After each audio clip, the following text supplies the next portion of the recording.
April's a hot month in Texas, and so we weren't too unhappy to be leaving right around the time of my birthday.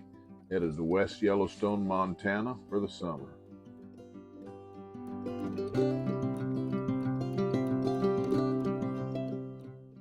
First stop was at Lake Somerville, Texas, just up the road.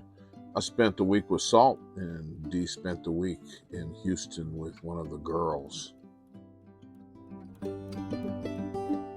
Rocky Creek Campground on Lake Somerville is a U.S. Army Corps of Engineers site. We paid $12 a night, normally $24, but we have the senior pass, and it has water and electric. Caught an amazing sunset there. After Rocky Creek, we moved on north to Texarkana to another U.S. Army Corps of Engineers site. Sadly, I didn't get any pics of it for some reason, and so here I've included a pic of our lunch the next day, which was chicken salad with home fermented Daikon radish and carrot. Pretty nice meal in the Texas Pineys.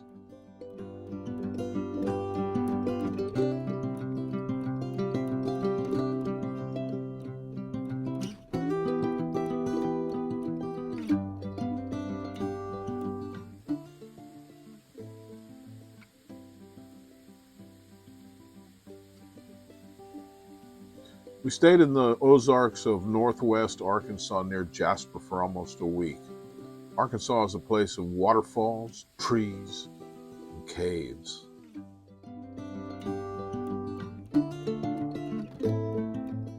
Man, we had a really good time in Arkansas. We hung out with our friends playing disc golf. We ate at all kinds of cool places. We hiked. We went to farmers markets. It's a place that I truly want to go back and explore more. There was magic to be had everywhere, and we took full advantage of it. Turning north and west out of Arkansas, our destination was going to be Salina, Kansas, but it got a little late, so we ended up staying at Cottonwood Falls, which is a municipal campground right there in a small town, has water and electric, $15 a night, and they had one of the coolest disc golf courses I've ever seen. Another place I'd like to go back and see again. This is Cottonwood, Kansas. Cottonwood Falls, that's right. We're in some little park. There's a disc golf around here. That's one of the holes over there. I'm going to play in the morning. Looks like there's some rodeo stockyards over here. It's pretty nice. $15 a night, full hookups. There's the ibex in the truck. So we ended up boondocking the next night, Burlington, Colorado, at the Visitor Center. Pretty nice, level. Not a whole lot to say about it. Windy, kind of cold. A big difference from Texas. So it was a good overnight, and it was free. Whenever we're westbound and eastbound for that matter, we always seem to find that Brush, Colorado is a convenient stopping place. It's in the flatlands of Colorado, farmland, a lot like what we're used to in Texas. They have electric and water with a sewer dump. It's a city campsite, and they have a Wi-Fi as well. And so we like staying there, and it's about $20 a night, I think. So the next night we stayed in Glen Rock, Wyoming, which is just south of Casper, Wyoming, about 65 miles on US 25, Interstate Highway 25. Nice place. It had disc golf. It was on a rodeo and fairgrounds property away from town, and it was free, so that was the best part of it. We pushed on the next day to Casper, only about 60 miles away because a big cold front was due in. In Wyoming, much like Texas, there isn't much relief until you get over into the mountainous areas. And so when cold fronts push down out of Canada, they come with a vengeance, and I didn't want to drive in it. So here's a little footage of it as it came in. Down the road. It's got to be blowing like They look 35. like little Oompa Loompas running down the road. Loompa Loompas, Loompa Loompas. We're getting hit by all kinds of shit. I mean, could you imagine driving in this crap? No. Hell no. That was a good call, my love. A good call. It's an invasion. It's just blowing this whole thing around. No, we're not going to flip. We had an amazing dinner of home canned venison taco meat tacos, topped with microgreens we grew ourselves.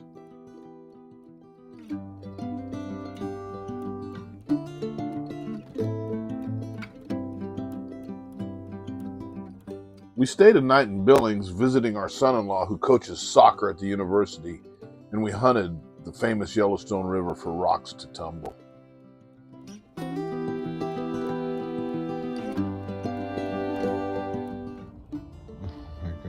Don't you think that'll make a nice piece?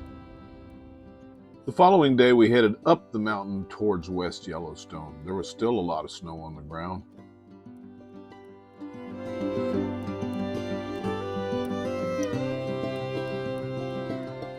There was so much piled snow in West Yellowstone that we had to park the Ibex at a right angle in the parking lot of the hotel we were working at until almost June, when we were able to turn it back around. Days were still in the 40s with freezing nights and the occasional snow. Winter is a long time going this high up.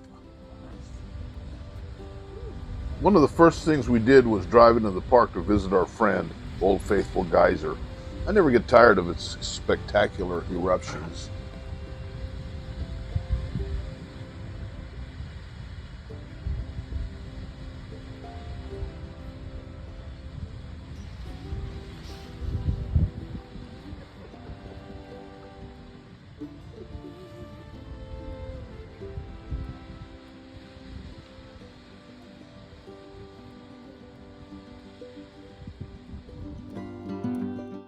The park has plenty of bison. Our trip up to Mammoth Hot Springs saw herds of them. Baby bison are called red dogs. Here's a picture of a couple of them with their mamas. We made lots of new friends while we were there. Karen and Scott of Yellowstone Goat Tours became two very special ones. Karen, a geologist turned tour entrepreneur, gave us a guided tour of the park. I can't recommend anyone more highly. I'll post a link to her site in the comments. If you visit Yellowstone, be sure not to miss the Yellowstone Grand Canyon. It's a stunning chasm that equals its Arizona namesake in beauty and grandiosity. In the early spring, the morel mushrooms made their debut. We spent a lot of quality time in the Gallatin Forest in search of these tasty morsels.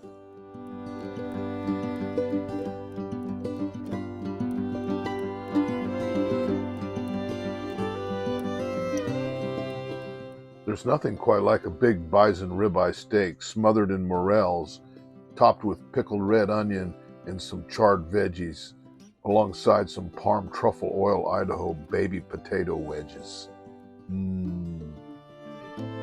We even managed to dehydrate some to enjoy a bit of the mountains down the road and later on. Yeah, the big Montana skies are a thing. We'd walk the Gallatin Forest each day with salt. West Yellowstone sees over 3 million people per year, but just a couple of feet into the forest and the scene becomes eerily quiet and primeval. We'd often forage puffballs growing alongside the trail, tasty morsels in our breakfast.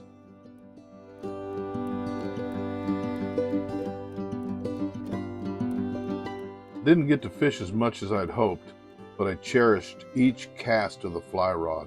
Here I am fishing the famous Upper Madison.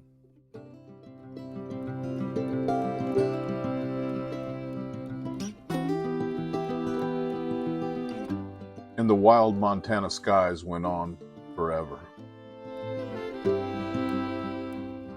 One warm summer day, we fished the famous Fire Hole amidst the summer splendor of the vast volcanic peaks.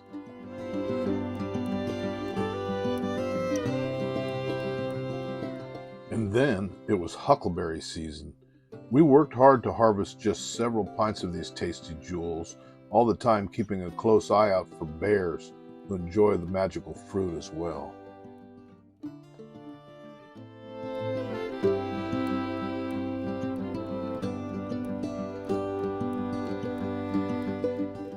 Huckleberries are a sacred fruit in this part of the world, and they flavor everything from ice cream to beer. All things huckleberry.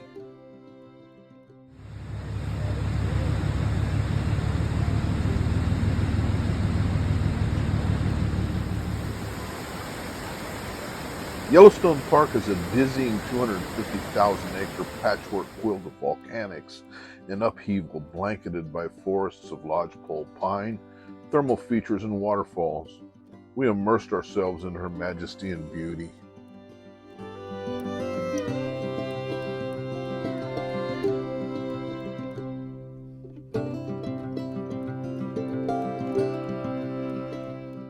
In late summer, along with our friend Shannon, we toasted Jimmy Buffett's passing with, you guessed it, huckleberry margaritas.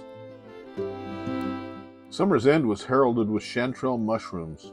First just a few of these golden treasures, and then more than I'd ever seen, a chanterelle cornucopia. This would be the mother lode of chanterelles. It's just amazing how many there are here. They go all the way around here. Chanterelles on a tasty bison burger ain't half bad either. Nor are king boletes. Habitat in there too. Yep. All this disruption. This is the longest line into Yellowstone I've ever seen. It's Ever. awful. It goes back through town. There's a Georgina. Oh, there goes a tour bus too. It's going to take an hour to the gate right from here, easy. Never seen it this bad. Final trip to Yellowstone steaming cauldrons. Just a little bit more fun at the hotel. Hello. Hey, how are you? Looking good. Feeling good. Knew you would. Marking the very end of summer was the appearance of the hawkswing mushrooms, and we helped ourselves to plenty of those too. Little squirrels began to hoard pine cones for the winter, and we saw mushrooms on the trees. The ground squirrels harvest them and dry them on branches before stashing for winter, something we'd never seen before.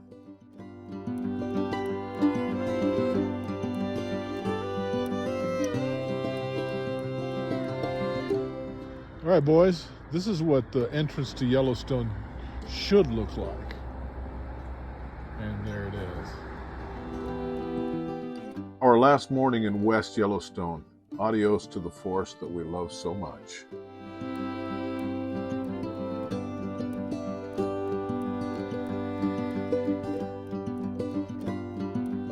Driving down mountain, we spent the night near Big Sky, hanging out one more time with our friends Karen and Scott. Got to play with some pretty cool toys too. Downstream on the Yellowstone River past Big Timber, we spent the night. The next day we hunted its gravel bars for rocks to play with later on. I think somewhere along the way we've collected enough to maybe sink a small kayak. Pretty sure of that. About 3 miles east, we spent a night at the Grey Cliff Mill, a Harvest Host location. I highly recommend it. Solid fall now, and the colors reflected it. We found ourselves in Billings again, visiting our son-in-law, and you guessed it, hunting rocks on the Yellowstone. Well, for years we've wanted to go to the Devil's Tower in Wyoming. We finally got there and hiked around this fabled feature. It was more than one can absorb at once, and actually a sacred spot for indigenous people from many nations. Never mind Close Encounters of the Third Kind. I now have my ringtone set to the alien tone of that movie.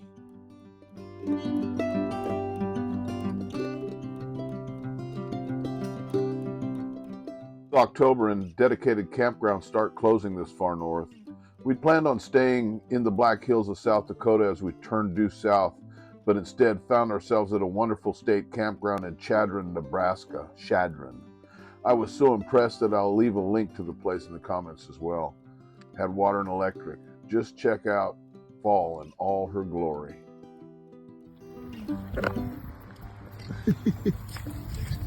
Mom's got a trout at the pond.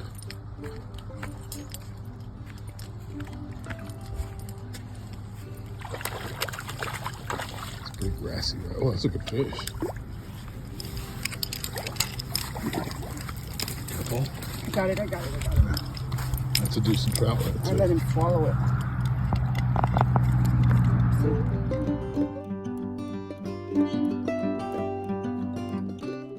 Those delicious rainbow trout were turned into albondigas, fish patties for dinner.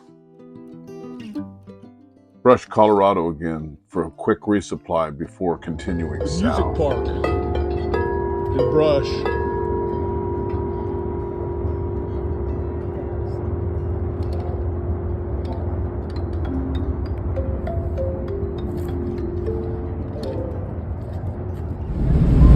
This is the road between Limon and Rocky Ford. Yeah. 75 miles, no services, windy, not much out here. We boondocked by ourselves in the Comanche National Grasslands just north of Tempest, Colorado. Tarantula. Check it out. We're out here way away from anywhere. This is where we're boondocking. We're near La Junta, Colorado. It's the grasslands. It's very cool.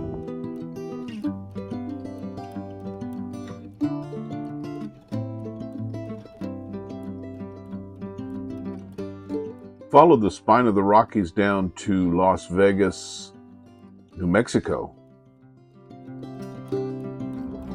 Beautiful evening. The temperature is just perfect. And then there's us.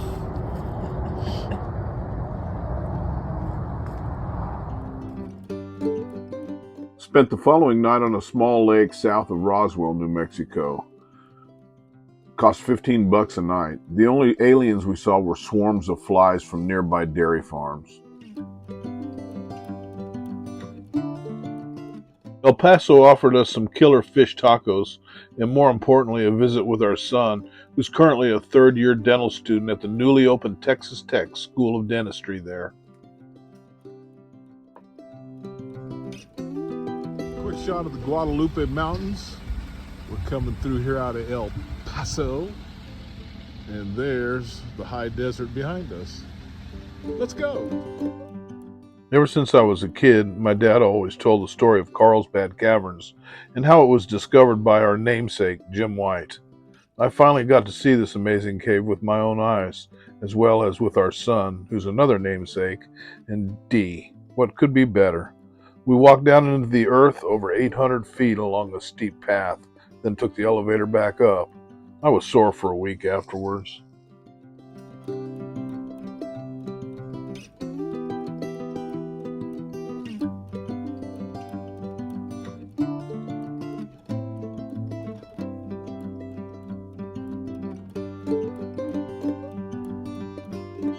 We boondocked a night in Big Spring, Texas at the local city park, played disc golf the next morning, and found some awesome agates and chert.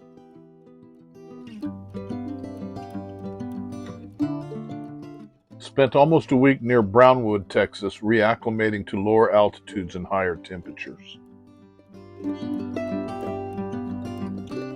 up to our campsite at Orange Creek. It's kind of near Brownwood. It's a Corps of Engineers site. Campground. Got water.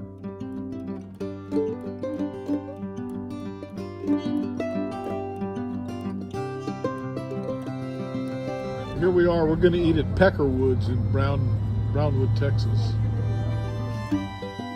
Underwood's Cafeteria. Been there since 1942. There's a reason for it.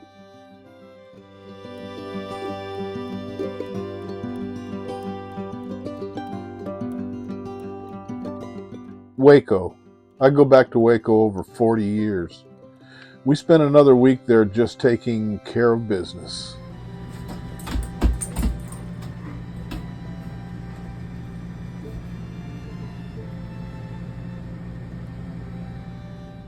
He's pointing it. He's pointing it beautifully.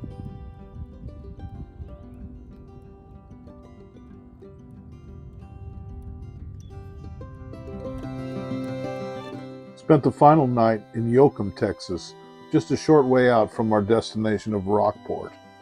We're here charging our batteries, making repairs and improvements, and most importantly, spending time with kids and grandkids. The song of the road is quiet for a moment, but not stilled.